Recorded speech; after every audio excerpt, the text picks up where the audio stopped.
ओनेक्सटन चौथी सदी के अंत और 5वीं सदी की शुरुआत के एक चर्च नेता थे जिन्होंने एक बार यह शक्तिशाली प्रार्थना की थी, आपने हमें अपने लिए बनाया है हे प्रभु, और हमारा हृदय तब तक बेचैन रहता है जब तक यह आप में विश्राम नहीं पाता।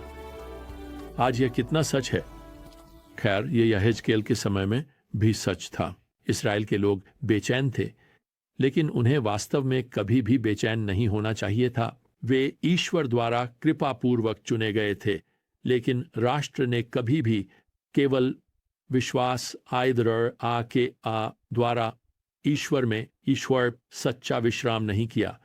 तो अब हम यहेजकेल के अध्याय 36 और 37 में हैं, जहां हमें इज़राइल के गौरवशाली भविष्य की एक विस्तृत भविष्यवाणी दी गई है, जब सभी लोग अंततः ईश्वर में विश्राम करेंगे।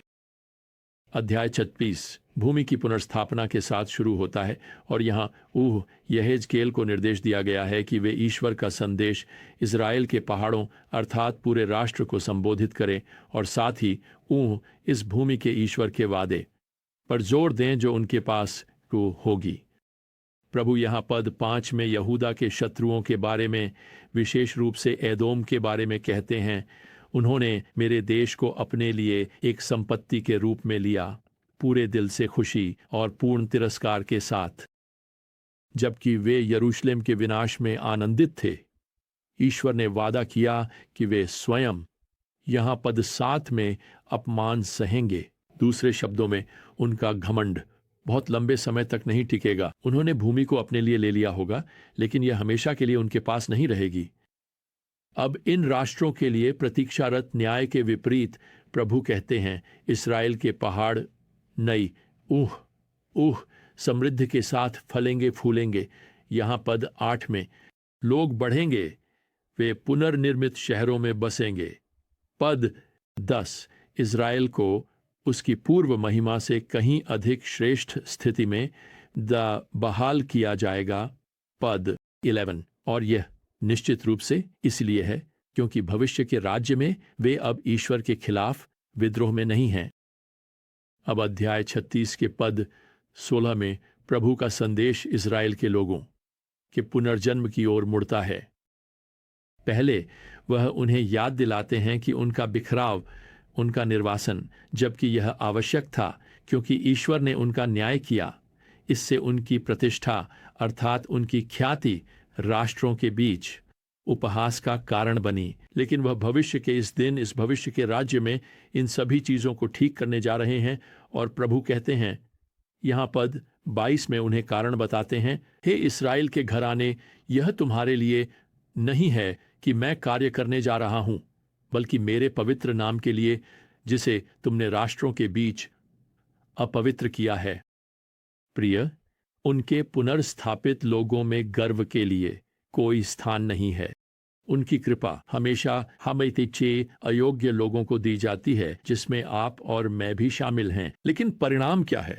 खैर, सभी राष्ट्र उस भविष्य की इज़राइल की पीढ़ी के प्रति उनकी कृपा को देखेंगे और वे जानेंगे कि वह वास्तव में परमेश्वर हैं। अब पद 24 हमें बताता है कि परमेश्वर सभी देशों से लोगों को इकट्ठा करने जा रहे हैं और उन्हें उनकी अपनी भूमि में लाएंगे।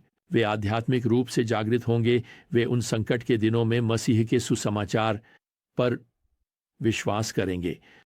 यहाँ पद 25 में वचन को सुने, मैं तुम पर स्वच्छ जल छिड़कूंगा और तुम अपनी सारी अशुद्धियों से स्वच्छ हो जाओगे, और तुम्हारे सभी मूर्तियों से मैं तुम्हें शुद्ध करूंगा, और मैं तुम्हें एक नया हृदय दूंगा और एक नई आत्मा तुम्हारे भीतर डालूंगा, और मैं तुम्हारे मांस से पत्थर का हृदय निकालकर तुम्हें मांस का हृदय दूंगा, और मैं अपनी आत्मा तुम्हारे भीतर डालूंगा।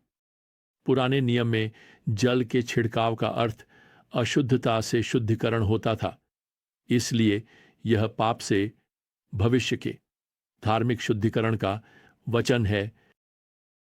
उन्हें यह भी बताया गया है कि उस वचन में जो मैंने अभी पढ़ा, उन्हें एक नया हृदय और एक नई आत्मा मिलेगी। यह उनके उसमें विश्वास में परिवर्तन का वर्णन कर रहा है, और यह कुछ भी कम नहीं बल्कि आध्यात्मिक पुनर्जन्म है।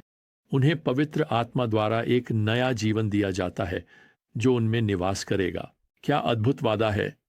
एक समय आएगा जब भगवान अपनी आत्मा को इस्राएल के लोगों पर उंडेलेंगे और जैसा कि प्रेरित पौलुस रोमियो 11:26 में वादा करते हैं, पूरा इस्राएल बचाया जाएगा।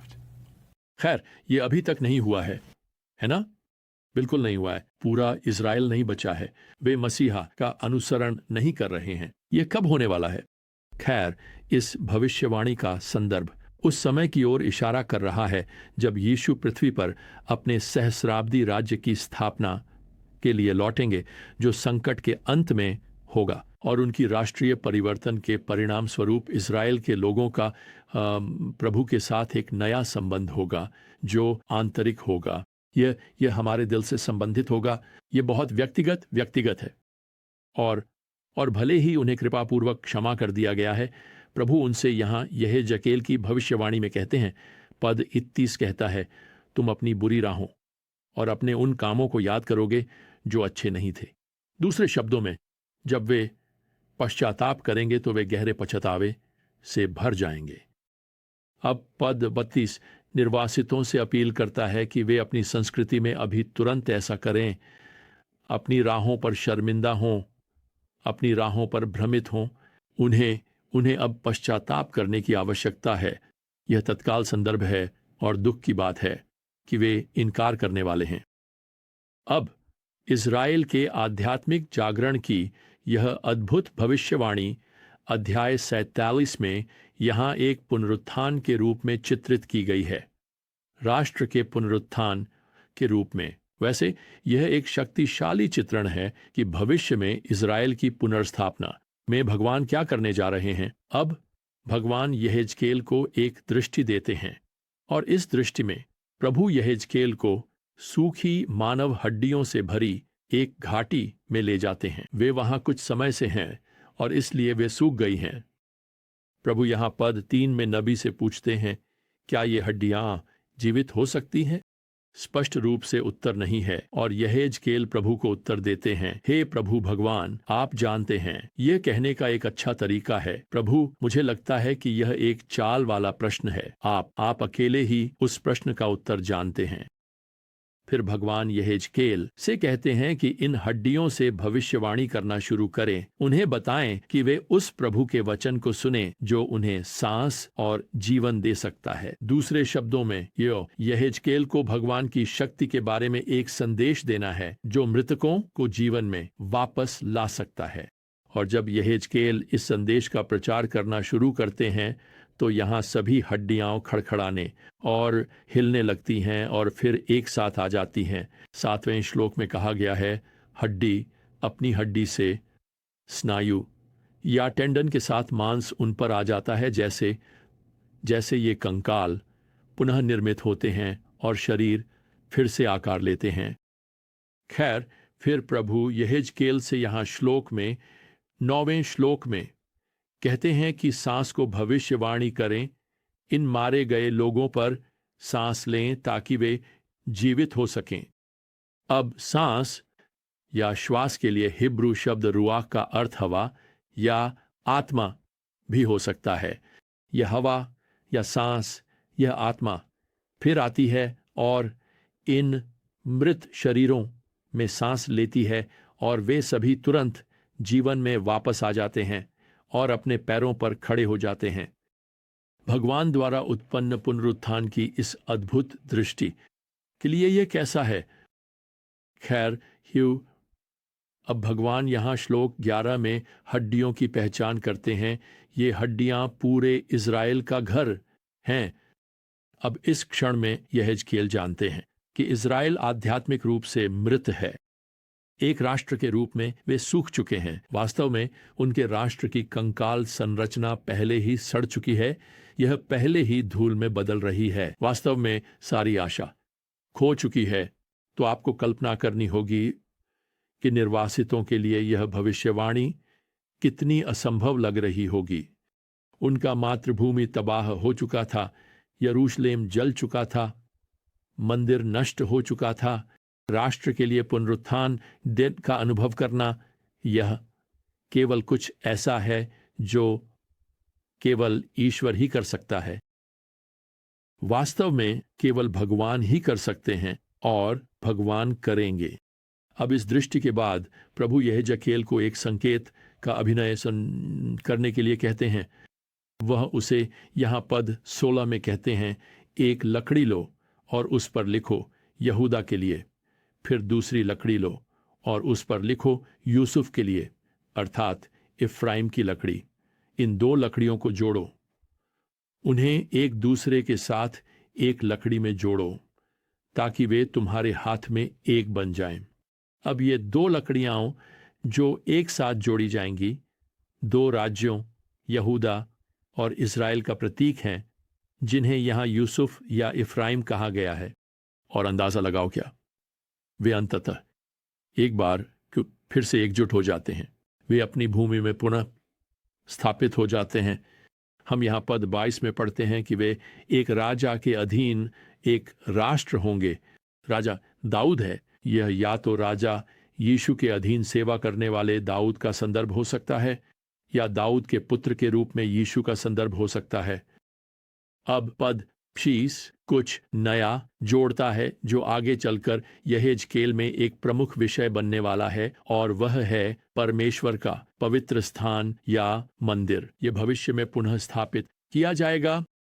अब तक यह नहीं हुआ है। वास्तव में हम आज भी इन अद्भुत भविष्यवाणियों की पूर्ति की प्रतीक्षा कर रहे हैं, लेकिन वे सचमुच सच हो जाएंगी जब यीशु स्वयं स्वर्ग से उतरकर पूरे पृथ्वी के राजा के रूप में अपने सिंहासन पर बैठेंगे। यह आपके लिए एक उत्साहजनक अनुस्मारक हो। आज के समय में ये परेशान करने वाले समय हो सकते हैं। वास्तव में हर पीढ़ी परेशान करने वाली होती है, लेकिन मैं आपको प्रोत्साहित करना चाहता हूं कि आप अपने दिल को भगवान के वादों में विश्राम दें। वैसे दुनिया सही दिशा में है। दिव्य चरवाहा काम कर रहा है। वह अपनी योजना के अनुसार सब कुछ अपनी गति से आगे बढ़ा रहा है, जब तक कि सभी राष्ट्र और पृथ्वी के सभी लोग उस भविष्य के दिन को स्वीकार नहीं करते जब बाइबल की भविष्यवाणियां इस संबंध में सच होती हैं कि यीशु मसीह प्रभु हैं। तो आज का असली सवाल यह है कि आप कहां हैं? आज आपका दिल कहां यह विश्राम कर रहा है?